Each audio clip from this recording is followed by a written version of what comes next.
नमस्कार दोस्तों, आप सुन रहे हैं खौफ, जहां हम लेकर आते हैं ऐसी डरावनी और रहस्यमयी कहानियां जो शायद आपको रात भर सोने न दें।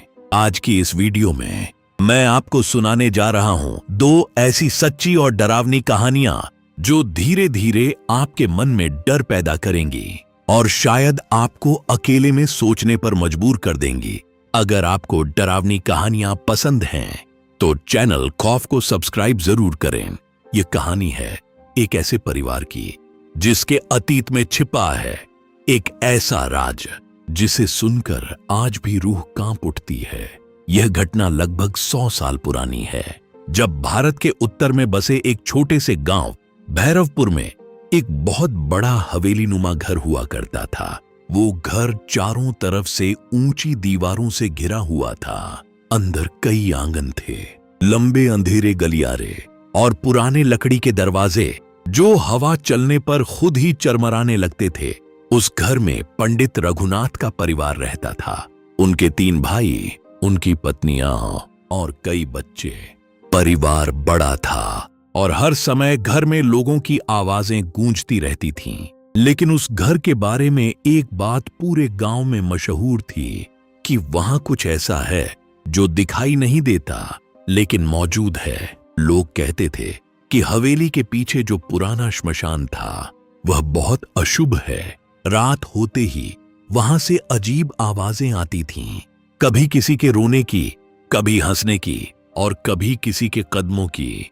परिवार वाले इन बातों को अंधविश्वास मानते थे, लेकिन जो होने वाला था वो किसी अंधविश्वास से कहीं ज्यादा डरावना था। उस समय रघुनाथ की बड़ी बहन सरोज की उम्र लगभग 2 साल थी। छोटी सी, मासूम, हमेशा अपनी मां के पास रहने वाली। एक दिन सुबह घर में अचानक शोक छा गया। रघुनाथ की बड़ी ताई कमला की अचानक मृत्यु हो गई। वो बिल्कुल ठीक थी, लेकिन रात को सोईं और सुबह उठी ही नहीं। उनका चेहरा अजीब तरह से काला पड़ा हुआ था, जैसे किसी ने उनका दम घोंट दिया हो। घर में रोना पीटना शुरू हो गया। गांव के लोग आने लगे और पूरे दिन अंतिम संस्कार की तैयारी होती रही। शाम होते होते कमला की चिता श्मशान में जलाई गई। वो श्मशान उसी हवेली के पीछे था जहां जाने से लोग रात में डरते थे। जब चिता जल रही थी तो कुछ लोगों ने कहा कि उन्होंने आग के बीच किसी को हिलते हुए देखा, लेकिन किसी ने इस बात पर ध्यान नहीं दिया। सबने सोचा शायद आंखों का धोखा होगा। रात तक सब लोग वापस घर आ गए, थके हुए, टूटे हुए। घर में सन्नाटा छा गया। सब अपने अपने कमरों में जाकर सो गए। रघुनाथ की मां अपनी बेटी सरोज को लेकर सोई थी। रात गहरी हो चुकी थी। आसमान में चांद आधा था और हवेली के अंदर अजीब सी ठंड फैल गई थी। लगभग आधी रात के समय अचानक रघुनाथ की मां की आंख खुल गई। उन्हें ऐसा लगा जैसे किसी ने उन्हें धीरे से छुआ हो।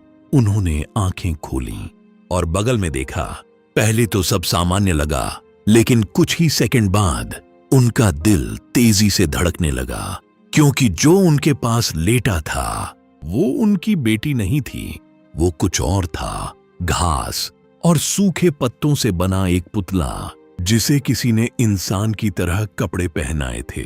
उसका चेहरा टेढ़ा था, आंखों की जगह काले गड्ढे थे और उसके होठों पर अजीब सी मुस्कान थी। मां की चीख निकल गई। पूरी हवेली गूंज उठी। सब लोग दौड़कर कमरे में आए। जब उन्होंने वो पुतला देखा तो सबके होश उड़ गए। सरोज गायब थी। दरवाजे अंदर से बंद थे, खिड़कियां बंद थीं। फिर वो गई कहां? घर के हर कोने में उसे ढूंढा गया, हर कमरे में, हर आंगन में, लेकिन वो कहीं नहीं मिली। धीरे धीरे रात बीतने लगी। डर बढ़ता गया। कुछ लोगों ने कहा कि यह काम इंसानों का नहीं है। किसी ने कहा श्मशान से कुछ आया है। सुबह होने लगी। आसमान में हल्की रोशनी फैल गई और तभी एक आदमी हांफता हुआ हवेली में आया। उसने कांपती आवाज में कहा, सरोज मिल गई है। सब लोग उसके पीछे भागे। वो उन्हें लेकर सीधे श्मशान की ओर गया। जहां कल ही चिता जलाई गई थी। जैसे ही सब वहां पहुंचे, उनके कदम रुक गए।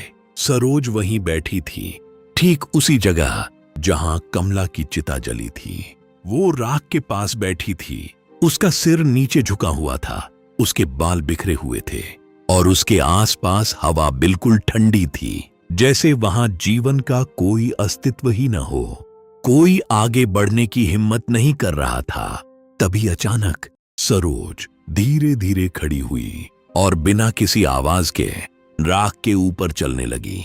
फिर अचानक वो नाचने लगी, एक अजीब सा नाच जिसमें कोई लय नहीं थी, बस शरीर ऐसे हिल रहा था जैसे उसे कोई और चला रहा हो। उसकी आंखें पूरी तरह सफेद हो चुकी थीं और उसके मुंह से धीमी आवाज निकल रही थी, जैसे कोई और बोल रहा हो। लोग डर से पीछे हट गए। रघुनाथ के चाचा उसे पकड़ने के लिए आगे बढ़े, लेकिन जैसे ही उन्होंने सरोज को छूने की कोशिश की, वो अचानक पलटी और एक जोरदार धक्का दिया, इतना जोरदार कि वो कई कदम दूर जाकर गिर गए। सब सन्न रह गए। 1-2 साल की बच्ची में इतनी ताकत, यह संभव नहीं था। अब डर खौफ में बदल चुका था। गांव के बुजुर्गों ने कहा, इस पर कुछ सवार हो गया है, तुरंत किसी ओझा को बुलाओ। तभी सरोज ने सिर उठाया और पहली बार उसने सीधे सबकी ओर देखा। उसकी आंखों में कोई मासूमियत नहीं थी, वहां सिर्फ अंधेरा था, गहरा, भयावह और अंतहीन। और फिर उसके होंठ धीरे धीरे हिले, लेकिन आवाज किसी और की थी, भारी, करकरी और दर्द से भरी। और उस आवाज ने जो कहा, उसे सुनकर सबकी रूह कांप गई। वो आवाज आई, मैं वापस आ गई हूं। श्मशान में खड़े हर इंसान के शरीर में सिहरन दौड़ गई।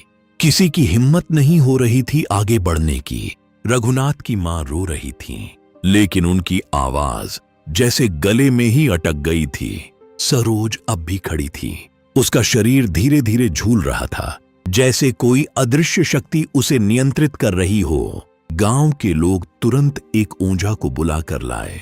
ओझा का नाम था भीमदास। वो काले कपड़े पहने हुए था, गले में कई तरह के ताबीज लटक रहे थे। जैसे ही वो श्मशान पहुंचा, हवा और ठंडी हो गई। उसने दूर से ही सरोज को देखा और कुछ पल के लिए चुप हो गया। फिर धीरे से बोला, यह साधारण आत्मा नहीं है, यह बहुत क्रोधित है। ओझा धीरे धीरे उसके पास गया।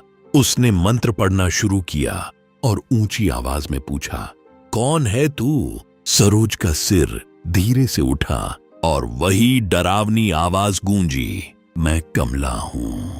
यह सुनकर सबकी सांसें थम गईं। वो वही थी जिसका कल ही दाह संस्कार हुआ था। ओझा ने पूछा, तू यहां क्यों आई है? लेकिन इस बार कोई जवाब नहीं आया। सरोज अचानक जोर जोर से हंसने लगी। उसकी हंसी पूरे श्मशान में गूंजने लगी। ऐसा लग रहा था जैसे कई लोग एक साथ हंस रहे हों। ओझा ने उसे रोकने के लिए मंत्रों की गति तेज कर दी, लेकिन अचानक सरोज जमीन से कुछ इंच ऊपर उठ गई। उसके पैर हवा में थे और उसके बाल अपने आप उड़ रहे थे। लोग डर के मारे पीछे हट गए। ओझा ने तुरंत उसे रस्सियों से बांधने को कहा। 8 लोग मिलकर उसे पकड़ने लगे, लेकिन वह इतनी ताकत से छटपटा रही थी कि सब पर भारी पड़ रही थी। किसी तरह उसे बांधा गया। ओझा ने पास आकर फिर पूछा, क्या चाहती है तू? कुछ देर सन्नाटा रहा, फिर धीरे से आवाज आई, मुझे भूख लगी है। सबने एक दूसरे की ओर देखा। ओझा ने पूछा, क्या खाएगी? और जो जवाब आया वो और भी अजीब था, मुझे मीठा पुलाव चाहिए। गांव के लोग तुरंत घर की ओर दौड़े और जल्दी जल्दी पुलाव बनवाया गया। पहले उसे कटोरी में दिया गया, लेकिन सरोज ने सिर हिला दिया। फिर थाली में दिया गया, फिर भी उसने मना कर दिया। उसकी आंखें अब और भी डरावनी हो चुकी थीं, जैसे वो किसी और चीज का इंतजार कर रही हो। फिर एक बड़ा पतीला लाकर उसके सामने रखा गया। जैसे ही पतीला रखा गया, उसने अचानक झपट्टा मारा और तेजी से खाना शुरू कर दिया। उसकी खाने की रफ्तार इंसानों जैसी नहीं थी। वो कुछ ही मिनटों में पूरा पतीला खत्म कर गई, लेकिन उसकी भूख खत्म नहीं हुई। उसने फिर कहा, और लाओ। एक के बाद एक कई बड़े पतीले उसके सामने रखे गए और वो सब खा गई। लोगों के चेहरे पीले पड़ चुके थे। कोई समझ नहीं पा रहा था कि ये सब क्या हो रहा है। उसका पेट अब असामान्य रूप से फूल चुका था, लेकिन उसकी आंखों में अब भी भूख थी। आखिरकार उसने गहरी सांस ली और बोली, अब मैं जाऊंगी। ओझा ने तुरंत पूछा, कैसे पता चलेगा? वो धीरे से मुस्कुराई और बोली, मैं निशानी छोड़ जाऊंगी। अगले ही पल उसने रस्सियां तोड़ दी और इतनी तेजी से दौड़ी कि कोई उसे रोक नहीं पाया। वो सीधे श्मशान की दीवार की ओर भागी और जोर से उससे टकरा गई। एक भयानक आवाज गूंजी और वो वहीं गिर गई। उसी क्षण एक तेज चीख सुनाई दी, जैसे कोई हवा में फट गया हो, और फिर सब शांत हो गया। सरोज बेहोश पड़ी थी। कुछ देर बाद जब उसे होश आया तो उसकी आंखें फिर से सामान्य थीं। उसने इधर उधर देखा और मासूम आवाज में कहा, माँ, मुझे भूख लगी है, मुझे मीठा पुलाव खिलाओ। यह सुनकर सबकी रूह कांप गई, लेकिन ओझा ने धीरे से कहा, अब सब ठीक है, उसे खिला दो। लोगों ने उसे उठाया और घर ले गए। लेकिन उस दिन के बाद कभी भी उस हवेली में कोई पहले जैसा नहीं रहा। रात होते ही अजीब आवाजें फिर आने लगीं और कभी कभी श्मशान की तरफ से आज भी किसी के हंसने की आवाज सुनाई देती है। तो चलिए चलते हैं आज की दूसरी कहानी पर। यह कहानी है एक मासूम बच्ची की, लेकिन उसके साथ जो हुआ वह सिर्फ एक हादसा नहीं था, वह कुछ और था, कुछ ऐसा जिसे समझना आज भी मुश्किल है। यह बात है उत्तर भारत के एक छोटे से कस्बे की, जहां इमरान नाम का एक आदमी रहता था। इमरान बहुत ही सीधा और नेक इंसान था। मोहल्ले के सभी बच्चे उससे बहुत प्यार करते थे। उसकी शादी हुई और उसकी पत्नी नसीमा घर आई। शुरू में बच्चों को लगा कि अब इमरान बदल जाएगा, लेकिन नसीमा तो उससे भी ज्यादा प्यारी निकली। वह हर बच्चे का ख्याल रखती, सबको अपने बच्चों जैसा प्यार देती। कुछ समय बाद उनके घर एक बेटी पैदा हुई। उसका नाम रखा गया पिंकी। गोल चेहरा, बड़ी आंखें और हमेशा मुस्कुराती रहने वाली। पूरा घर उसकी हंसी से गूंजता रहता था। समय बीतता गया और पिंकी 5 साल की हो गई। एक दिन नसीमा ने तय किया कि वह अपनी बेटी को लेकर अपने मायके जाएगी। उनका मायका एक दूर बसे पुराने शहर के किनारे था, जहां पुराने पेड़, संकरी गलियां और अजीब सा सन्नाटा हमेशा छाया रहता था। इमरान किसी काम में फंसा था, इसलिए वह उनके साथ नहीं जा सका। नसीमा पिंकी को लेकर चली गई। मायके पहुंचते ही पिंकी बहुत खुश हो गई। वहां का घर बड़ा था, लेकिन उसमें एक अजीब सी ठंडक थी, जैसे दीवारें कुछ छुपा रही हों। रात को अक्सर पिंकी अचानक उठ जाती और कहती, मम्मी, यहाँ कोई है। नसीमा इसे बच्चों की कल्पना समझकर टाल देती। दिन बीतते गए। लगभग 1 महीना हो चुका था। वापस लौटने से एक दिन पहले नसीमा के भाई ने कहा, चलो आज सब पार्क चलते हैं। शाम का समय था, हल्की हवा चल रही थी। नसीमा ने पिंकी को सफेद फ्रॉक पहनाया। वो बहुत सुंदर लग रही थी। उसी कमरे में एक छोटी सी शीशी रखी थी, जिसमें गुलाब की खुशबू वाला इत्र था। पिंकी खेलते खेलते पूरा इत्र अपने ऊपर उड़ेल बैठी। उसके कपड़े भीग गए। कमरे में तेज खुशबू फैल गई। नसीमा ने उसे डांटा, लेकिन बाहर से आवाज आ रही थी, जल्दी चलो, देर हो रही है। इसलिए उन्होंने जल्दी में उसके कपड़े नहीं बदले और उसे वैसे ही पार्क ले गईं। पार्क में पहुंचकर सब बच्चे खेल रहे थे, हंस रहे थे, लेकिन पिंकी अलग थी। वो एक पुराने सूखे पेड़ के पास खड़ी थी और उससे बात कर रही थी, धीरे धीरे, जैसे कोई सामने खड़ा हो। नसीमा उसके पास गई, पूछा, किससे बात कर रही हो? पिंकी चुप रही।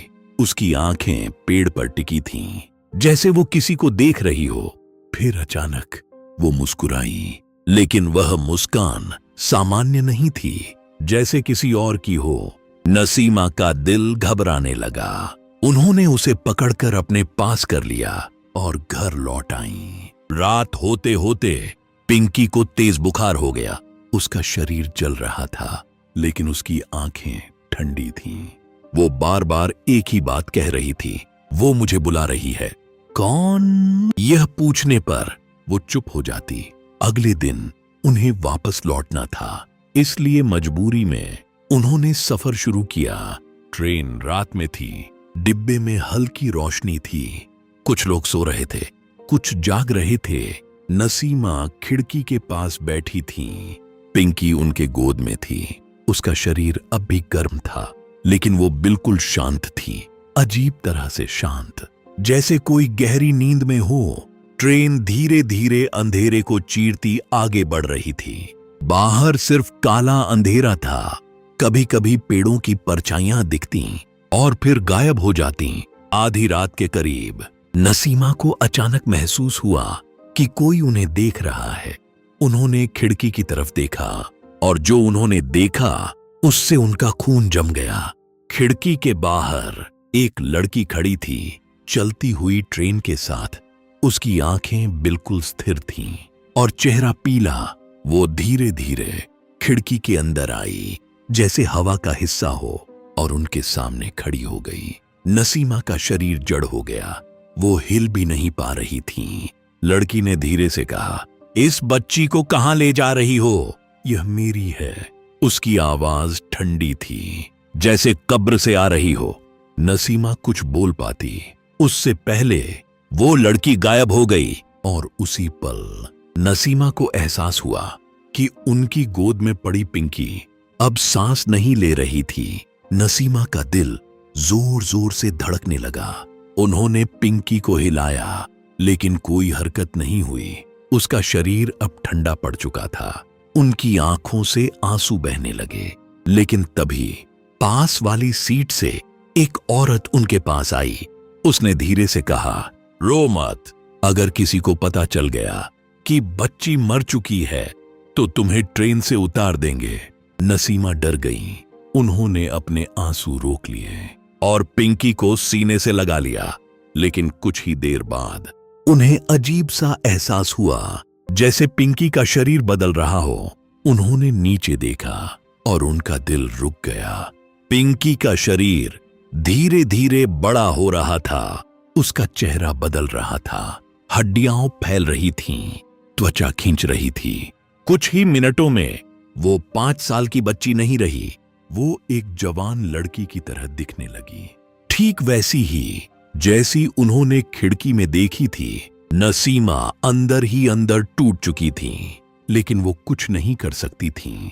उन्होंने पूरी रात दुआएं पढ़ी और बस सुबह होने का इंतजार करती रही। घर पहुंचते ही लोगों ने जब पिंकी का शरीर देखा तो कोई यकीन नहीं कर पाया। यह एक छोटी बच्ची नहीं लग रही थी, यह किसी बड़ी लड़की का शरीर था।